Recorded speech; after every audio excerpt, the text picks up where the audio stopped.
Oi, gente, vocês que acompanham aí o nosso podcast Papo de Leitor. Estamos no nosso penúltimo episódio dessa edição de 2020. Nosso podcast, né? Nossa primeira edição do podcast está chegando ao seu final.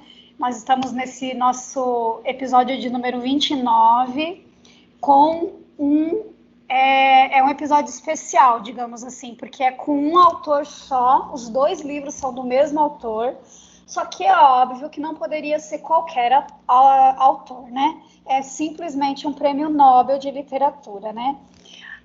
Estamos aqui, eu já vou falar quem é, gente, calma, vocês sabem aí porque vocês viram a imagem, né? Mas a gente está aqui com a Natália e com o Tiago. Tudo bem, Natália? Oi, tudo bem? Oi, Tiago, tudo bem? Tudo bem, professora. Então, nós estamos aqui hoje com um episódio especialíssimo sobre o José Saramago, que escreveu um livro que eu mais gosto de toda a minha vida, de todos os centenas de livros que eu já li, é o livro do Saramago, o livro que eu mais gosto, que é Memorial do Convento, que é um livro que eu tive que ler na faculdade. E eu agradeço até hoje a minha professora por ela ter obrigado a gente a ler, porque é simplesmente o livro que eu mais amo na minha vida e é o livro que deu o Prêmio Nobel de Literatura ao José Saramago em 1998. Mas hoje nós temos duas outras obras, porque quando o cara é bom ele não tem uma ou duas obras só que são boas, ele tem várias, né? Hoje a Natália, ela vai trazer As Intermitências da Morte, é isso, né, Natália? Sim, isso mesmo. E o Tiago vai trazer ensaio sobre a lucidez. Vai falar assim, não é ensaio sobre a cegueira, professora? Não, é ensaio sobre a lucidez. Porque, inclusive, o Saramago tem um livro chamado Ensaio sobre a Cegueira, que virou um filme maravilhoso do Fernando Meirelles, né? Gravado no Brasil, com a Julianne Moore, com um monte de gente legal, com o Mark Ruffalo, que faz o Hulk, né? Algumas cenas foram gravadas em São Paulo, um filme maravilhoso, baseado no ensaio sobre a cegueira. Mas o livro que o Tiago vai trazer é Ensaio sobre a Lucidez, né? Então, já que vocês vão falar do mesmo cara, cada um pode falar um pouquinho do José Saramago. Quem que vai querer começar? Natália? Natália quer falar um pouquinho do quem é o José Saramago? Sim, pode ser. Então, José de Souza Saramago, ele é um autor português, né? Ele nasceu em 16 de novembro de 1922 na província de Ribatejo. Com 1 ano de idade, a família dele se mudou para Lisboa e lá ele viveu grande parte assim, da sua vida. Os pais deles eram trabalhadores rurais e analfabetos, e ele não pôde fazer faculdade, mas fez um curso de técnico em serralheria mecânica. Caramba, não acredito, isso daí eu não sabia não, serralheria mecânica? Sim, e ele trabalhou com isso, foi o primeiro emprego ele conseguiu assim que ele concluiu o curso. Ele trabalhava durante o dia e durante a noite ele ia numa biblioteca municipal para ler um pouco, tipo livros, né? Ele foi desenhista, foi funcionário público, de setor de saúde e segurança social, foi jornalista, editor e tradutor. E foi diretor literário e de produção de uma revista literária que é a Seara Nova. Muito bem. Pode continuar, Natália, fica à vontade. É que eu tô com medo de falar muito e o Tiago não tem muito o que falar. Então fala, Tiago, fala um pouquinho do Saramago, então. Eu vou falar um pouco das obras de José Saramago. O José Saramago foi conhecido por utilizar um estilo oral coevo, dos contos de tradição oral popular, em que a vivacidade da comunicação é mais importante do que a correção ortográfica de uma linguagem escrita. Ou seja, ele usava uma linguagem muito mais coloquial e de uma forma muito diferenciada de outros autores. Porque, como quem for ler um livro dele vai perceber, que ele usa parágrafos muito grandes, porque ele não usa travessão nem muitos pontos. Então, ele só dá vírgula e continua com letra maiúscula. Por exemplo, se um for falar, vírgula, letra maiúscula, outro está falando. Isso é muito legal. Para a gente diferenciar os personagens, né? Sim, exatamente. E essa característica, eu acho que, na minha opinião, foi a coisa que mais me atraiu na obra dele. Sério, Thiago? No começo, eu estava muito confuso sobre como estavam acontecendo as coisas. Mas quando eu me acostumei, eu comecei a ler tipo, seguidamente, como se eu estivesse na cena. Eu me senti na cena, tal, ouvindo eles falando.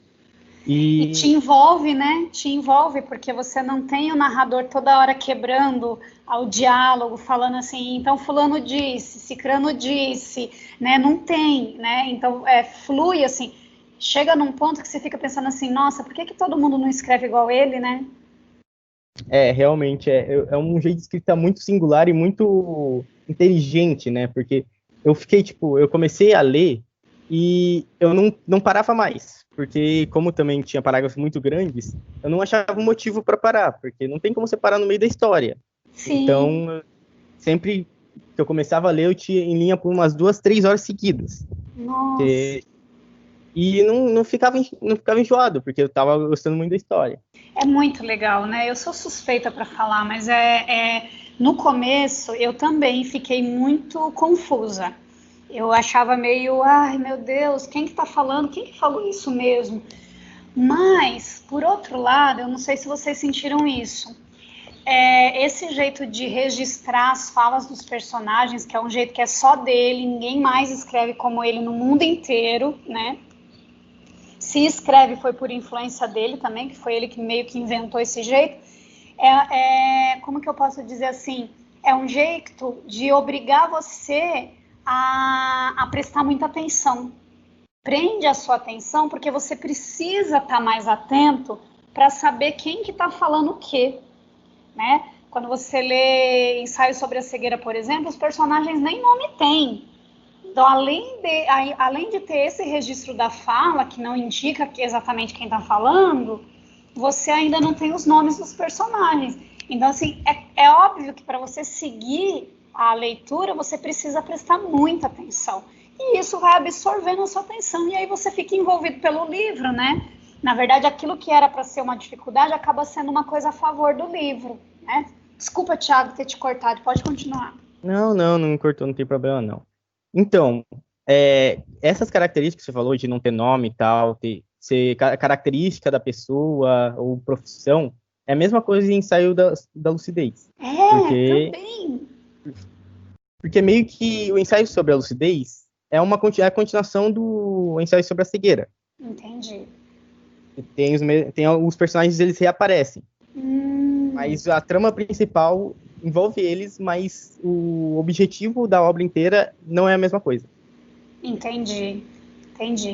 Muito legal. Então, assim, o José Saramago, ele é um autor, assim, que foi... também teve uma atuação política muito forte em Portugal, né? Se colocou contra a ditadura do Salazar, né? Se mudou de Portugal, foi para uma ilha que eu não me lembro o nome agora, viveu lá por muitos anos, né? Lutou muito tempo assim contra o regime militar, né? Contra a ditadura lá de Portugal, e era um homem inteligentíssimo, com uma visão de mundo muito clara, muito objetiva. Ele não era meio de mudar de opinião só para ser politicamente correto, tal. Ele era muito radical no posicionamento em relação por exemplo, a ser a favor do regime socialista, por exemplo. Ele não se deixou assim mudar de opinião conforme a passagem do tempo, né? Muito embora ele fosse um homem muito aberto ao diálogo, à leitura, um homem muito culto, né? Um homem muito, muito bacana mesmo. E, ao mesmo tempo, como vocês citaram, um homem com pouca formação acadêmica, né? É interessantíssimo, desse ponto de vista, que um homem com tão pouca formação acadêmica tenha conseguido uma qualidade literária do nível que ele conseguiu.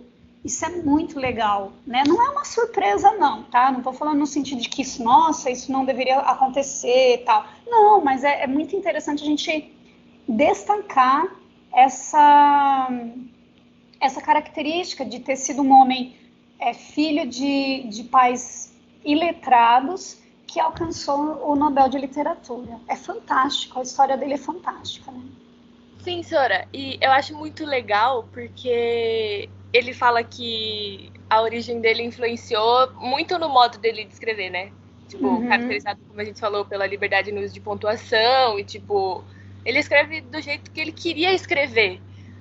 Que é também, quando a gente para pra pensar, é o jeito que a gente fala. Então, ele escreve que deixa tudo muito mais fácil. Então, eu achei legal ele falar isso, que a origem dele influenciou, porque ele usa isso pro trabalho dele de um jeito que ficou muito bom e, tipo, e deu muito certo. Deu muito certo. Você falou tudo, né? Essa palavra, deu muito certo, né? Sim. Mas eu acho que deu muito certo exatamente por conta do talento dele. Acho que se um de nós for tentar fazer, não vai dar certo, entendeu?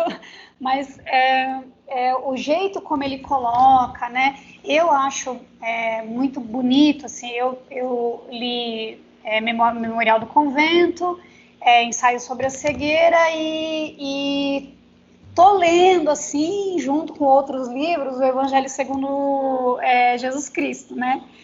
Comecei a ler, parei, comecei a ler outras coisas, tô lendo devagarzinho, assim, o Evangelho segundo Jesus Cristo.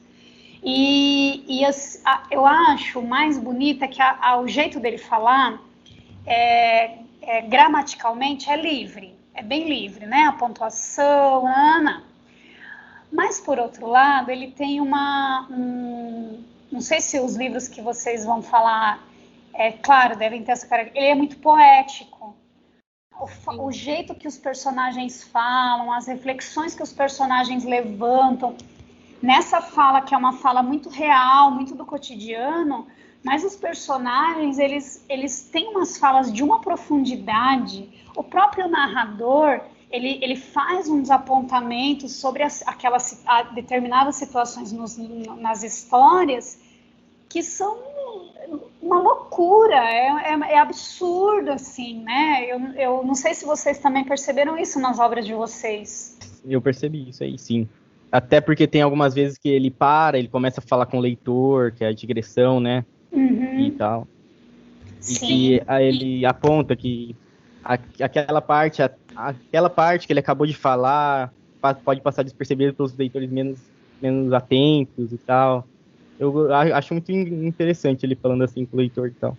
Sim, e isso às vezes a gente nem percebe, porque às vezes ele tá contando a história do livro e aí do nada ele começa a falar com a gente, tipo, com a gente, né, que leu o livro. Que tá lendo. E a gente nem percebe muito que ele meio que parou. E muitas vezes, tipo, no meu livro, mais pro final dele, tem muitas partes que eu tive que pesquisar um pouco, né? Mas que a gente consegue, tipo, perceber, assim, é bem sutil, mas que ele fala muito sobre os sentimentos dele mesmo no livro. Então, isso é bem legal. Não, é muito legal, mas eu acho que isso que você falou, Natália, de a gente nem perceber que ele para a história para fazer essa digressão aí, é também um indício do talento dele, porque ele consegue fazer isso porque a gente não percebe, porque a gente está tão envolvido na história, que nem o Thiago falou, nossa, parece que eu estava na cena. Depois, esse jeito de pontuar as falas dos personagens faz a gente ficar tão envolvido que você meio que está dentro da cena. Aí, quando passa para a digressão, que aí meio que ele senta, é como se ele sentasse do nosso lado para comentar a história, sim, você meio que não percebe, porque parece que ele sempre esteve ali, parece que você também é encaminhado para essa reflexão sobre a cena que você acabou de ler. Ele é muito legal, eu sou suspeita. Eu vou falar, vou ser bem repetitiva nesse episódio, gente, porque ele é muito legal mesmo, ele é muito bom, né?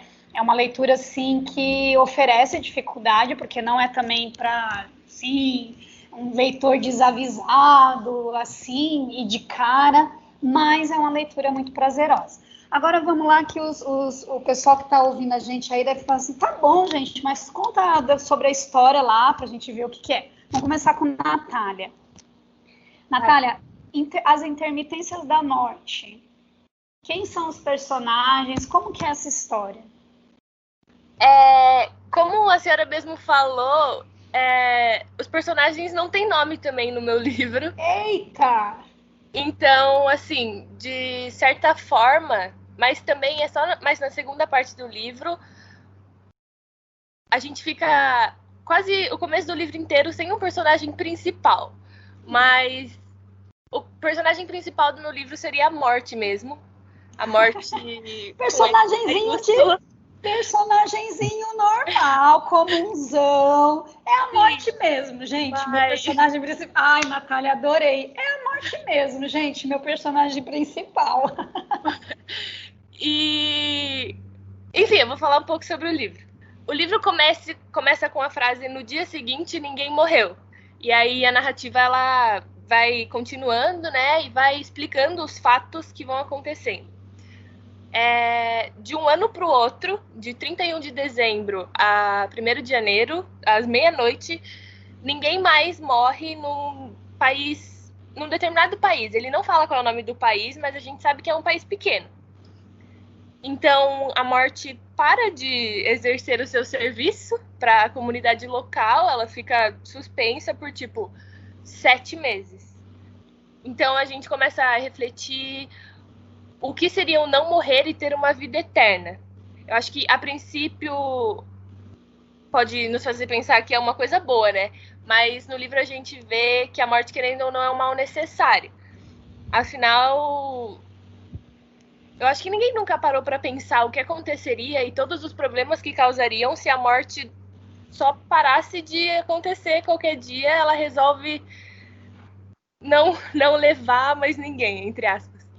Ô, Natália, mas deixa eu te perguntar, assim, as pessoas, elas não morriam, mas as pessoas que estavam doentes continuavam doentes, né? Sim, ou isso não aparece?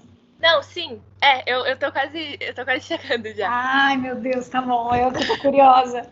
Não, então o livro mostra o desespero das autoridades, né, principais do país, os primeiros ministros, ministro da saúde, porque, igual você citou, os hospitais, eles começam a entrar em colapso, porque existiam pessoas com doenças terminais que, assim, não tinham muito como ser curados e tal, e as pessoas também sofriam acidentes fatais, só que elas não morriam. Então, os hospitais ficaram, muito...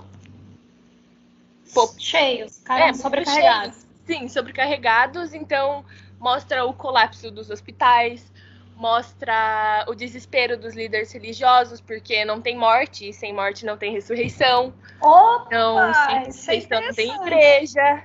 E eles também não sabiam explicar o porquê que as pessoas não estavam morrendo, acho, né? Sim, então assim, até todo mundo do país perceber, né, que ninguém estava morrendo, porque assim, se você tem um parente que tá com uma doença muito terminal e você sabe que, assim, a qualquer momento ele vai, né, vai Sim. ter que ir e tal. E aí, tem inclusive, essa é uma dos primeiros exemplos que dá. É de um senhor e, e fala também no livro da rainha, se eu não me engano. É alguma coisa assim. E aí ela tá, ela tá no leito já, e tá todos os parentes dela em volta, e, ela tá falando as últimas palavras, e assim que dá meia-noite, ela, para, como se ela não quisesse mais morrer. Então... Mas também ela não fica boa, né? Então também não, sim, não adianta muito. Ela continua num estado, meio vegetativo, assim. Uhum. Então, as pessoas, assim, de início começam a pensar que é só não querer morrer. Então, por que antes das pessoas morriam, elas queriam morrer? Mas, enfim. Então, essa primeira parte do livro, ela retrata, né, os donos das funerárias entram em crise, porque não tem mais trabalho para ele. Então, vai mostrando todos os problemas que aconteceriam se isso deixasse de acontecer. E aí, depois de meses, a Morte retorna. Ela envia uma carta para a mídia que dizia que a partir das 0 horas de tal dia ela voltaria a trabalhar. Tirei minhas férias, tal dia. Sim, tô voltando exatamente. De férias, né? Exatamente isso. E aí... Só que dessa vez ela ia enviar carta uma semana antes às vítimas, né? Para que elas, tipo, tivessem tempo para resolver os últimos assuntos, tipo, fazer o testamento ou se despedir de alguém. Então, ela ia mandar a carta uma semana antes da pessoa morrer. Ela fala também que a intenção com essa greve era mostrar para os seres humanos a importância que ela tinha de certa forma. Ela ficou meio revoltada aqui, tipo, todo mundo achava que o trabalho dela era uma coisa muito ruim, sabe? Sim. Enfim, aí chega nessa segunda parte. Começa uma trama, assim, porque uma das cartas que a morte enviou, ela é devolvida à procedência. E aí a morte estranha isso, insiste e manda de novo a carta. Só que a carta volta de novo para as mãos da morte. E aí ela fica confusa, né, curiosa, e ela decide investigar quem é essa pessoa que não morre. E aí... que tá desafiando a morte, que não quer morrer. E aí ela se humaniza, ela vem a forma de uma mulher e bate na porta dessa pessoa. É um rapaz, um violoncelista. E como a morte está de forma humanizada, ela passa a partilhar dos sentimentos de um humano. Então, ela tem a paixão, tem a compaixão. E o que é de se esperar acontece, né? Ela se apaixona por ele? Sim. Oh, meu Deus. O narrador, ele para de falar nessa segunda parte em como anda o restabelecimento do país, porque as pessoas voltaram a morrer, só que recebiam as cartas e tal, então meio que o caos, assim, já tava menos pior. E aí ele passa a falar mais da morte com o M maiúsculo, né? A pessoa morte, a morte de forma humanizada. E aí a gente já tá perto do final do livro, então eu acho que eu não vou continuar e falar essa última partezinha que acontece. Mas que também... enredo fantástico, né? Sim, mas também eu acho importante ressaltar que o nome do livro é As Intermitências da Morte. E eu contei para vocês só uma dessas intermitências, né? Que é um intervalo que a morte deu. Então, significa que isso não ocorreu só uma vez. Mas aí tem que ler o livro para saber o que vai acontecer. Boa, Natália, muito bom. Vai ter que ler o livro mesmo, gente. Que coisa. Que é fantástico no sentido de bom e é fantástico no sentido de que não é realista, né? Mas é uma situação hipotética, inverossímil, que é muito interessante para a gente levantar várias questões, né? Muito legal. Tiago, conta pra gente, então, ensaio sobre a lucidez. Então, ensaio sobre a lucidez é que ela começa um dia chuvoso de eleições, no qual ninguém está comparecendo para votar. Então, todos os políticos estavam ficando com medo. Hoje não vai ter abstenção, talvez tem que fazer uma outra eleição e tal. Aí, faltando, poucas horas para o final da eleição, aparece todo mundo. Aparece, uma fila de quilômetros. Aparece para votar, do nada, assim, sem nem ter porquê. E aí, eles ficam felizes porque não vai ter abstenção como eles iam ter imaginado. Mas o problema vem quando eles, depois de contar os votos, eles percebem que mais de 70% dos votos eram em branco. Então, eles ficam meio que, como assim? Como que pode, em uma eleição, ter 70% de votos em branco? Aí eles começam a, falar, isso não é possível, deve ter alguém por trás desse crime, né? Que mesmo sendo um direito do cidadão votar em branco, que faz parte da democracia, eles lidam com isso como se fosse um crime contra a democracia. E, mostra eles começando a fazer atrocidades a partir de pensando nisso como crime. Por exemplo, eles vão convocar a segunda eleição e colocam espiões em todas as filas das urnas. Eles colocam espiões para ouvir, será que eles vão citar alguma coisa, quem mandou eles votar em branco e tal. Aí, eles fazem isso e pegam 500 pessoas para interrogatório. Pessoas aleatórias, sem nenhum motivo. Aí, eles questionam as pessoas e como todas elas, incrivelmente, têm uma resposta muito parecida.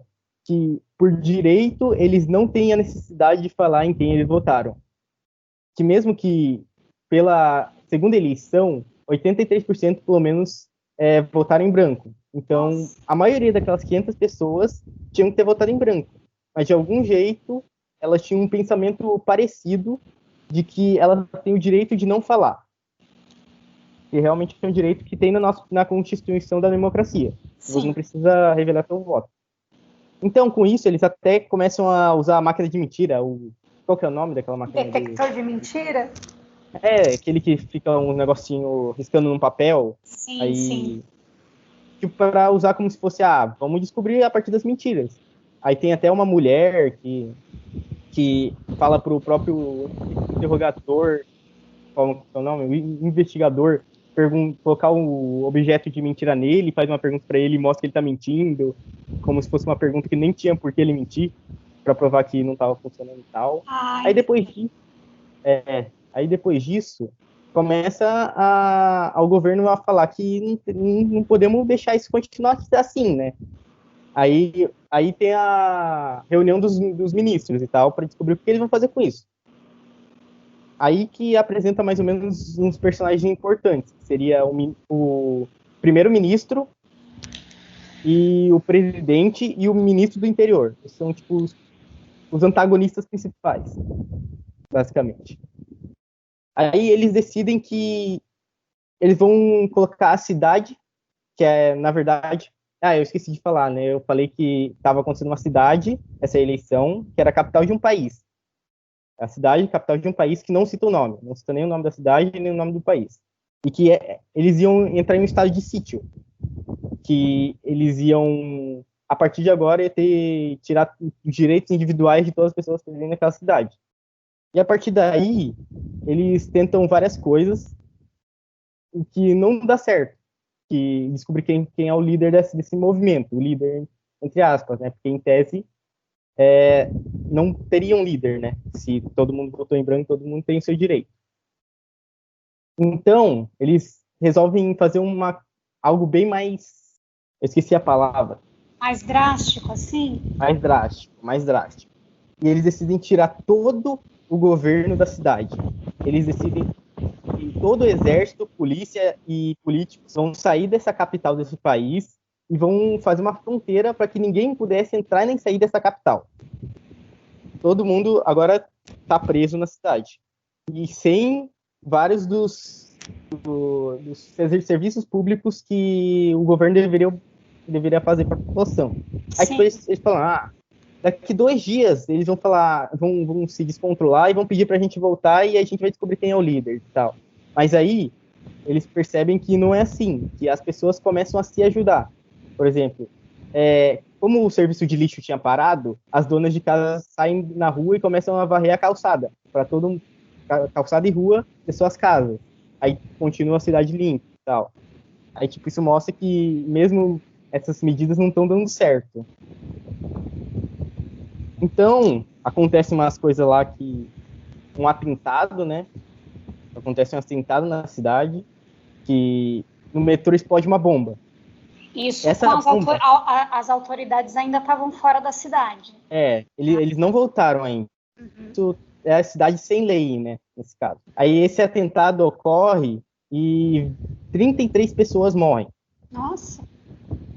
Aí, tipo, o Estado já vai lá e fala, os terroristas do voto em branco matam 33 pessoas. Tal. Aí, quem será que realmente fez esse atentado? Não sei. E a partir daí, as pessoas se juntam. Quando eles acharam que isso ia separar as pessoas, ia gerar intriga entre as pessoas da cidade, à procura dos terroristas, isso só uniu mais a cidade, que, como forma de consolo para todas as pessoas, eles fizeram um enterro de todas as pessoas na praça à frente do metrô que fugiu. Todo mundo sem discursos, todo mundo em silêncio. Porque como era uma explosão, ninguém sabia realmente quem era o corpo que estava ali enterrado. E tipo, pessoas que nem poderiam nem ter perdido ninguém estavam ali para prestar consolo a todos. E depois disso, eles fazem uma grande passeata. E, tipo, que eles vão atrás dos edifícios do governo que já não tem mais o governo, mas eles vão atrás para mostrar sua infelicidade. Então, aí quando começou essa passeata, os próprios governantes acharam que ia ser tipo aqueles black blocs lá, que eles iam sair quebrando tudo, mas incrivelmente essa foi a passeata mais pacífica que poderia existir. Todos estavam exercendo seu direito da manifestação sem destruir propriedade de ninguém, nem pública, nem nada. Só manifestar sobre o que eles achavam. Então, acontece isso, só que depois de um tempo, quando chegam no Palácio do Governo e tal, eles ficam um tempo e se dissipam. Aí, depois disso, o governo já não sabe muito o que fazer, porque eles não têm nenhuma notícia nem nada de quem que fez tudo isso, né? Quem que cometeu esse crime, entre aspas, sobre a democracia.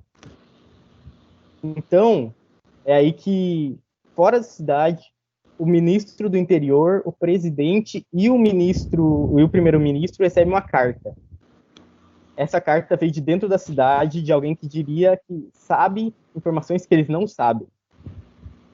E a partir dessa carta, o governo, o ministro do interior,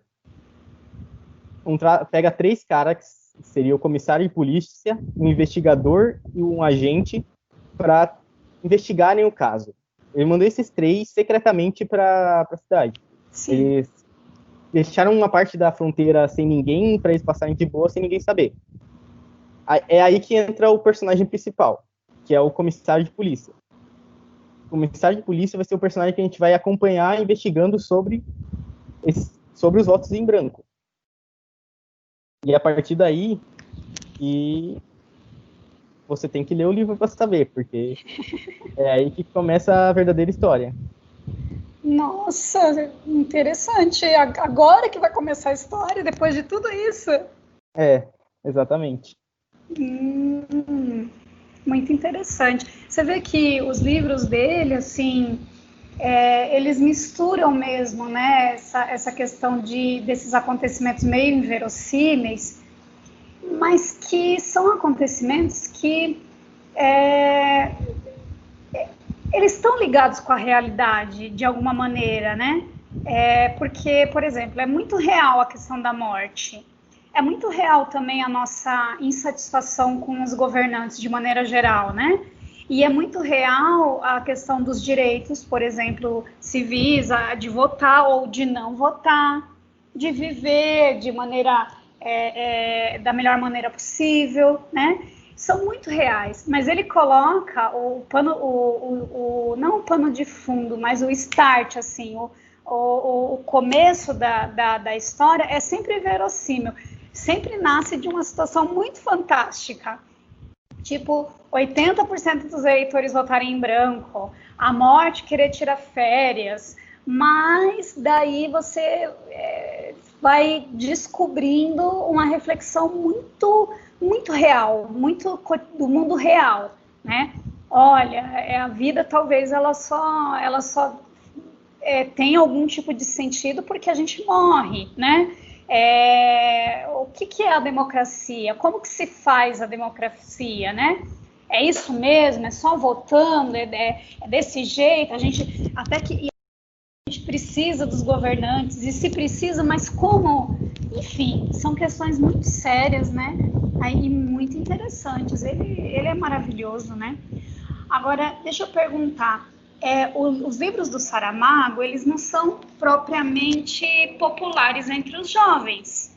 Como que vocês chegaram até os livros do Saramago, Natália? Eu já li alguns livros, né? Mas assim que você apresentou o trabalho, eu não achei que eu queria apresentar algum dos livros que eu já li. Uhum. Eu achei que não ia fazer muito sentido, assim, pra mim. Eu queria apresentar alguma coisa que eu gostasse bastante, que eu achasse muito legal. E aí eu comecei a pesquisar. Tem os livros que eu tinha aqui em casa, tipo, da minha irmã ou do meu pai, não faziam muito o meu estilo. Uhum. Então eu pesquisei na internet. Eu queria um livro não tão antigo assim. E até porque As Intermitências da Morte eu não falei, mas é um livro de 2005. Não é bem recente, né? Sim. Outra coisa que eu queria falar também é que o José Saramago, ele faleceu em 2010. Então, foi um dos últimos livros, assim, que ele chegou a publicar. É mesmo, né? Mas ele também teve dois lançamentos, assim, dois livros póstumos. Então, acho legal falar isso. Muito legal mesmo. Aí eu pesquisei e eu queria, então, que não fosse um livro tão antigo, que não fosse tão difícil de ler, assim, né? E diferente. E aí eu achei esse. Eu li o título. E como eu sou um pouco leiga, eu não sabia muito bem o que intermitência significava. Então eu li, né, o que... Tipo, logo abaixo do livro, umas 5 linhas falando dele, eu achei muito legal já. Tipo, me despertou alguma coisa, assim, eu falei, nossa, que diferente, tipo, é um bagulho que... Opa, desculpa a linguagem. É um negócio que a gente não tá acostumado a ver. Então eu fui pesquisar mais sobre o livro. E aí eu li alguns resumos, alguns comentários, eu falei, mano, eu preciso ler esse livro. Aí eu pedi pro meu pai, né? Muito legal, né? Eu falo porque várias pessoas, assim, desses 70 livros que a gente está indicando, né, nessa edição, várias pessoas fizeram como você, Natália. É uma coisa surpreendente para mim, eu já falei em outro episódio, eu não sou dessa geração que procura o livro na internet. Eu tô querendo um livro, mas deixa eu procurar aqui um legal, tal. E eu achei, assim, esse movimento, esse processo de vocês de escolherem um livro muito legal. Porque na minha época a gente ia na livraria, e aí a gente ia na biblioteca, na verdade, que nem livraria a gente tinha por aqui, e aí a gente escolhia, mas a gente escolhia dentro daquelas possibilidades ali da biblioteca, entendeu? Sim. Né? Vocês não, é muito legal, porque vocês estão assim, tipo, vou aqui na internet procurar um livro mais ou menos que me interessa e tal, e aí vocês têm um mundo de possibilidades, uma infinidade de possibilidades. Eu achei isso super legal, esse movimento, porque é um movimento até anterior ao ler. É muito legal, é um movimento assim, eu quero ler. Eu quero procurar um livro bem legal para eu ler. Deixa eu procurar aqui. Então você lê sobre o livro primeiro, você vê outras pessoas falando, teve muita gente aqui que escolheu o livro a partir de influenciadores digitais, que fazem a resenha de livros na internet, né? Fazem videozinhos com a resenha dos livros. E aí fala, professora, eu sigo uma menina, e aí ela falou desse livro, eu achei tão legal e li. Eu acho isso tudo um barato, porque é um jeito novo, né? Que para mim, pelo menos, que sou mais velha que vocês, é um jeito super novo e muito legal de ir atrás de um livro para você ler. Tiago, como que você chegou até o José Saramago? Então, basicamente, eu também pesquisei na internet o que eu queria ler. Uhum. Aí, tipo, eu achei José Saramago. Eu fui ver, tipo, quais são as características desse autor e tal. Aí, o que realmente me chamou a atenção é ele escrever diferente de todos. Eu falei, eu quero ter uma experiência diferente agora, de um livro que eu não tô acostumado de ler. Seria, tipo, esse caso da escrita dele, que ele não usa muito travessão, ponto final, essas coisas. Sim. E quando eu comecei a ler, eu adorei como esse jeito de escrever é muito bom. Também a história, muita curiosidade por um fato que é possível acontecer, mas também é difícil de acontecer. Sim. E eu queria saber como que ele teria imaginado que isso aconteceria. Então, eu gostei muito do livro e tal. E eu vou ler mais o José Saramago futuramente, com certeza. Leia sim, leia porque ele é maravilhoso. Agora, vocês meio que já responderam o que eu vou perguntar agora, mas eu vou perguntar porque é de praxe, e de repente vocês podem lembrar de alguma coisa que vocês ainda não falaram. Por que vocês escolheram para indicar? Por que vocês acham assim, que além de ser legal para vocês, outras pessoas deveriam ler? Natália, pode falar. além do José Saramago já ser muito único, né, na escrita dele, eu achei o tema do meu livro também bastante diferente. Tipo, mesmo sendo uma metáfora sobre o ciclo da vida, e é uma coisa que a gente até que está acostumado a ver, muita gente questionando, não sei, o que tem após a vida, ou qual é o nosso sentido de estar aqui, ou questionando a morte e tal. Ele é um livro muito diferente, porque ele traz isso de uma maneira muito leve, e chega a ser até meio cômica. É uma forma irônica de mostrar, tipo, que a vida é assim e vai ter que ser assim, e se não fosse, não ia ser muito bom. Então... tipo, todo mundo tem raiva da morte, mas olha aí, ó, ela não é para ter raiva dela, ela é necessária, né? Sim, então é uma metáfora diferente do que a gente está acostumado a ver sobre a maneira que falam da vida ou que falam da morte. Então eu achei legal porque faz a gente pensar de um jeito bastante diferente do que as pessoas falam, né? Ou do que líderes falam e tal. Então, eu acho interessante ler. Muito legal. Tiago? Então, sobre esse livro, eu acho muito legal. Eu fui muito movido pela curiosidade, pela vontade de ler algo novo. Além disso, pelas questões, né, que o livro traz sobre a democracia, que até hoje é um assunto muito atual, até porque o livro foi lançado em 2004, né, então não faz muito tempo. Nossa. E que eu acho que é algo que todo mundo tem que saber sobre o governo. Mesmo que você queira não se envolver com política, eu acho que é necessário, como cidadão, você saber pelo menos em quem você está votando. Sim. E qual é o significado do voto em branco. Muita gente, provavelmente a maioria das pessoas, nem sabe que voto em branco existe e que é uma possibilidade. E que só votam, tipo, esse de esquerda ou de direita e tal. Aí só pensa nisso, né?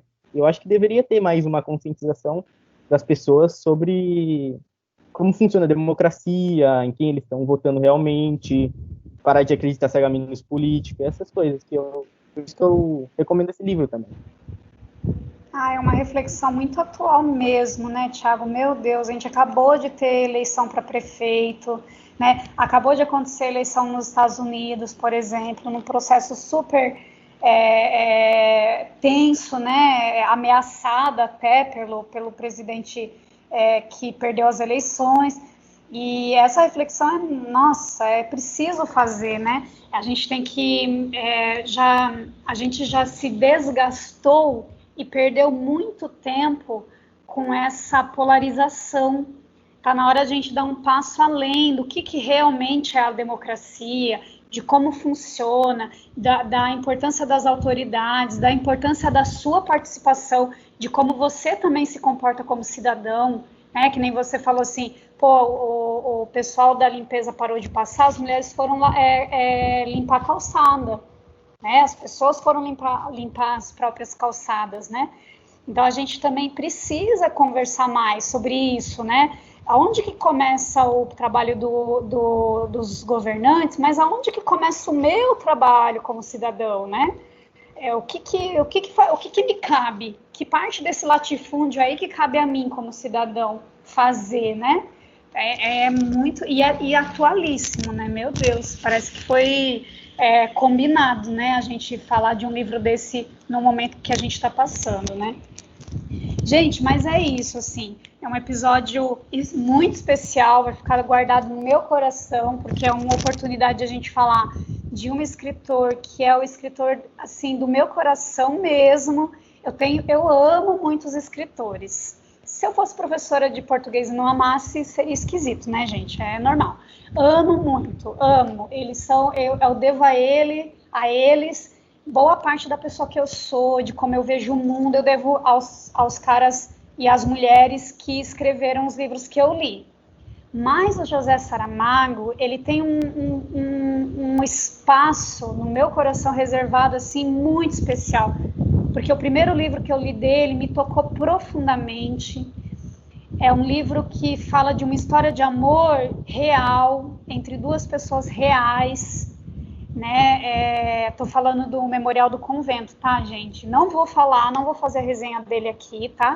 Mas é um livro que me tocou profundamente por conta da humanidade dele, do realismo também, de você ver o mundo mais ou menos como o mundo funciona de verdade, mas ao mesmo tempo ver esperança, ver amor, ver compaixão no meio de todo esse mundo que é um mundo caótico, injusto, sofrido.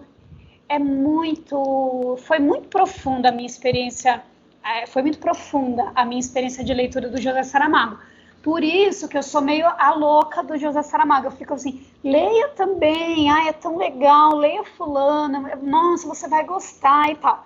E aí ver que vocês trouxeram 2 obras diferentes do José Saramago, tão importantes também, tão bacanas, me enche de orgulho, me enche de esperança, de que um autor como ele conseguiu chegar até jovens como vocês, entendeu? Eu estou muito feliz por esse episódio, vocês estão de parabéns, adorei o jeito como vocês apresentaram, e viva José Saramago!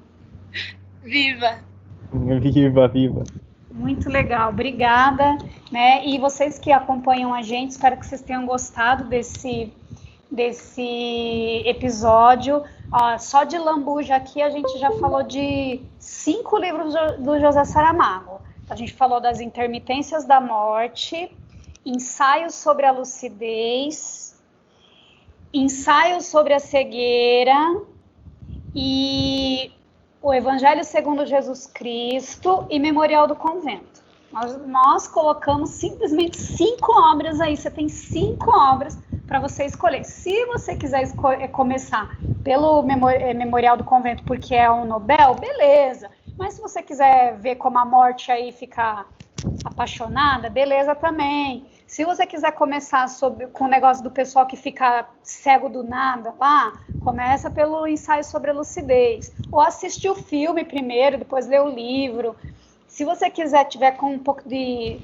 pensando aí na questão da democracia e quiser ler Ensaios sobre a Lucidez, você tem 5 caminhos aí, tem José Saramago para todos os gostos. Muito legal, fico muito feliz. Obrigada, meninos.